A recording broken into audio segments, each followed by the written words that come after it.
ന്യായാധിപന്മാരുടെ പുസ്തകം 10-ാം അധ്യായം. അബീമേലെക്കിന് ശേഷം ദോദാവിൻ്റെ മകനായ പൂവാവിൻ്റെ മകൻ തോല എന്ന ഇസ്സാഖാർ ഗോത്രക്കാരൻ ഇസ്രായേലിനെ രക്ഷിപ്പാൻ എഴുന്നേറ്റു. എഫ്രയീം നാട്ടിലെ ശാമീരിൽ ആയിരുന്നു അവൻ പാർത്തത്.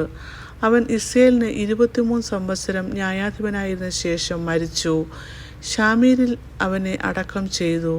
അവൻ്റെ ശേഷം ഗിലെയാദ്യനായ യായീർ എഴുന്നേറ്റ് ഇസ്രായേലിന് 22 സംവത്സരം ന്യായാധിപനായിരുന്നു. അവന് 30 കഴുതപ്പുറത്ത് കയറി ഓടിക്കുന്ന 30 പുത്രന്മാർ ഉണ്ടായിരുന്നു. അവർക്ക് 30 ഊരുകളും ഉണ്ടായിരുന്നു.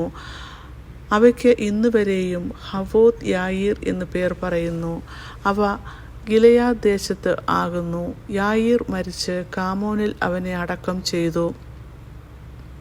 ഇസ്രായേൽ മക്കൾ പിന്നെയും യഹോവയ്ക്ക് അനിഷ്ടമായുള്ളത് ചെയ്ത് ബാൽ വിഗ്രഹങ്ങളെയും അസ്തോരോത്ത് പ്രതിഷ്ഠകളെയും ആരാമ്യ ദേവന്മാരെയും സീദോന്യ ദേവന്മാരെയും മോവാബ്യ ദേവന്മാരെയും അമ്മോന്യ ദേവന്മാരെയും ഫെലിസ്ത്യ ദേവന്മാരെയും സേവിച്ചു. യഹോവയെ സേവിക്കാതെ അവനെ ഉപേക്ഷിച്ചു. അപ്പോൾ യഹോവയുടെ കോപം ഇസ്രായേലിൻ്റെ നേരെ ജ്വലിച്ചു.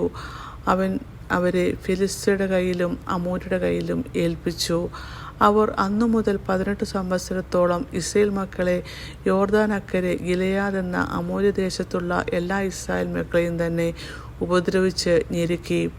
അമ്മോന്യർ യഹൂദരോടും ബെന്യാമീനോടും എഫ്രയീം ഗൃഹത്തോടും യുദ്ധം ചെയ്യുവാൻ യോർദാൻ കടന്നു. അതുകൊണ്ട് ഇസ്രായേൽ വളരെ കഷ്ടത്തിലായി. ഇസ്രായേൽ മക്കൾ യഹോവയോട് നിലവിളിച്ചു.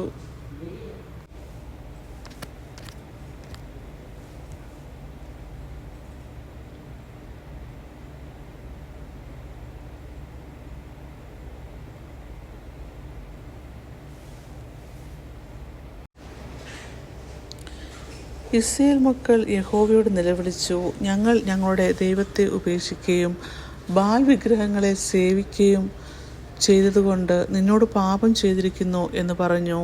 യഹോവ ഇസ്രായേൽ മക്കളോട് അരുളി ചെയ്തത്, മിസ്രയീമ്യർ, അമോര്യർ, അമ്മോന്യർ, ഫെലിസ്ത്യർ എന്നിവരുടെ കയ്യിൽ നിന്ന് ഞാൻ നിങ്ങളെ രക്ഷിച്ചിട്ടില്ലയോ? സീദോന്യരും അമാലേക്യരും മോവാന്യരും നിങ്ങളെ ഞെരുക്കി. നിങ്ങൾ എന്നോട് നിലവിളിച്ചു. ഞാൻ നിങ്ങളെ അവരുടെ കയ്യിൽ നിന്നും രക്ഷിച്ചു. എങ്കിലും നിങ്ങൾ എന്നെ ഉപേക്ഷിച്ച് അന്യദൈവങ്ങളെ സേവിച്ചു. അതുകൊണ്ട് ഇനി ഞാൻ നിങ്ങളെ രക്ഷിക്കുകയില്ല.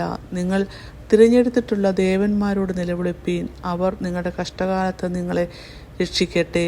ഇസ്രായേൽ മക്കൾ യഹോവയോട്, ഞങ്ങൾ പാപം ചെയ്തിരിക്കുന്നു. നിന്റെ ഇഷ്ടം പോലെയൊക്കെയും ഞങ്ങളോട് ചെയ്തു കൊള്ളുക. ഇന്നു മാത്രം ഞങ്ങളെ വിടുവിക്കണമേ എന്ന് പറഞ്ഞു. അവർ തങ്ങളുടെ ഇടയിൽ നിന്നും അന്യദൈവങ്ങളെ നീക്കിക്കളഞ്ഞു, യഹോവയെ സേവിച്ചു. ഇസ്രായേലിൻ്റെ അരിഷ്ടതയിൽ നിന്ന് അവന് സഹതാപം തോന്നി. അന്നേരം അമ്മോന്യർ ഒന്നിച്ചുകൂടി ഗിലെയാദിൽ പാളയമിറങ്ങി. ഇസ്രായേൽ മക്കളും ഒരുമിച്ചുകൂടി മിസ്പയിൽ പാളയമിറങ്ങി. ഗിലെയാദിൽ പ്രഭുക്കന്മാരും ജനവും തമ്മിൽ അമ്മോന്യരോട് യുദ്ധം ആരംഭിക്കുന്നവനാർ. അവർ ഗിലെയാദിൽ സകല നിവാസികൾക്കും തലവനാകും എന്ന് പറഞ്ഞു. ഇങ്ങനെ ന്യായാധിപന്മാരുടെ പുസ്തകം 10-ാം അധ്യായം അവസാനിക്കുന്നു.